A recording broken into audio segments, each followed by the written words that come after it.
ॐ सिन्धूरारुणविग्रहां त्रिनयनां माणिक्यमौलीस्फुरत्तारानायकशेखरां स्मितमुखीमापीनवक्षोरुहां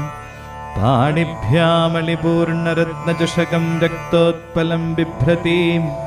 सौम्यां रत्नकटस्थरक्तचरणां ध्यायेत्परामम्बिकां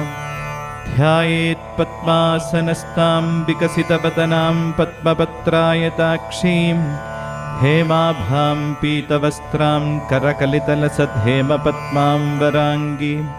सर्वालङ्कारयुक्तां सततमभयदां भक्तनम्रां भवानीं श्रीविद्यां शान्तमूर्तिं सकलसुरनुतां सर्वसम्पत्प्रदात्रीं सकुङ्कुमविलेपनामलिकचुम्बिकस्तूरिकां समन्दहसिते क्षणां सशरचापपाशाङ्कुशां